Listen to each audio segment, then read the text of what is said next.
আসসালামু আলাইকুম। কেমন আছেন আপনারা সবাই? এই যে আপনারা দেখতে পাচ্ছেন একটি ফ্রেমের মাঝখানে একটি দোলনা দেয়া আছে। অ্যাকচুয়ালি এই ফ্রেমটা আমি বানিয়েছি। এটা একটা প্লেইং স্টেশন আমার পাখিদের জন্য। তো আমার টোটাল 3টা পাখি, এর ভিতরে একটা ককাটেল, 2টা বাজেরিগার। তাদেরকে যখন আমি খাঁচা থেকে বের করি তখন তাদের আসলে রুমের ভিতরে দাঁড়ানোর জন্য, বসার জন্য উড়ে এসে অথবা খেলার জন্য ওরকম কোনো কিছু ছিল না। সাধারণত অ্যামাজন অথবা ফ্লিপকার্ট, টিমু এগুলোতে এরকম জিনিস পাওয়া যায়। তো আমাদের দেশে তো এগুলো অ্যাভেলেবেল না। তো আমি ভাবলাম যে আসলে আমার পাখিদের জন্য সামথিং যদি এরকম তৈরি করা যায়।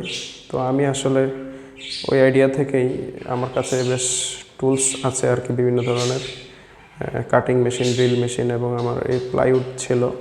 তো আমি এই প্লাইউড দিয়ে এবং পার্টিকেল বোর্ড দিয়ে এই ফ্রেমটি তৈরি করেছি। এবং মাঝখানের যে ক্র্যাডেলটি দেখা যাচ্ছে, দোলনা, এই দোলনাটি আমি বাজার থেকে কিনে নিয়ে এসেছি।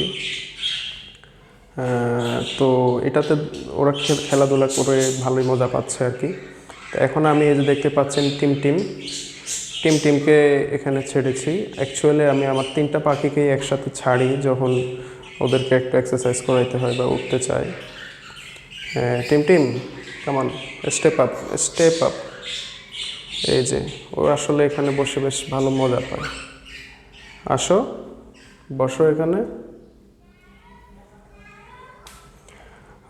তো ওরা পুরা রুম থেকে উড়ে এসেই আসলে এখানে বসতে পারে। এবং এখানে দোলনা আছে, চাইলে নিচে নেমে দোলনাতে খেলাধুলা করতে পারে। এটা আমার বাসার একটা শোবক্সের উপর রেখেছি। এটা ইজিলি মুভ করা যায়। আমি চাইলে অন্য কোনো রুমে যদি নিতে চাই, ওই রুমে নিয়ে ওইখানে সেট করতে পারবো, বা ডাইনিং টেবিলের উপরে তারা ওখানে বসতে পারবে আর কি। কারণ তাদের পরিচিত একটা প্লেস হলে তারা বেটার ফিল করে। ওই আইডিয়া থেকে এটা বানানো, এবং আমার পাখিরা এটা খুবই পছন্দ করেছে। আপনারা আপনাদের পাখিদের জন্য এই ধরনের একটা কিছু বানাতে পারেন। আর তাছাড়া জিনিসটা দেখতে সুন্দর, ঘরের একটা শোভাবর্ধন হবে আর কি। এই যে 3টা জায়গায় 3টা পাখি বসার সুযোগ আছে ইজিলি। চাইলে অনেক বেশিও বসতে পারবে। এই যে এখানে 2টা পাখি বসতে পারবে বাজরিগার, এখানে 2টো পাখি বসতে পারবে, উপরে তো অনেকগুলোই বসতে পারবে। এই যে আমি ওকে এখান থেকে ছেড়ে দেব, দেখবেন ও হচ্ছে ওর প্ল্যাটফর্মে চলে যাবে। এই যে এটা হচ্ছে ওর ফেভারিট প্লেস এখন, খাঁচার বাইরে। আগে খাঁচার উপরেই বসে থাকতো আর কি, ছেড়ে দিলে।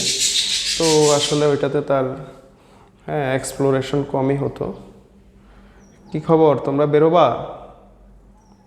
ওরা ওর সাথে ফাইট করে আর কি ওখানে দিলে একসাথে।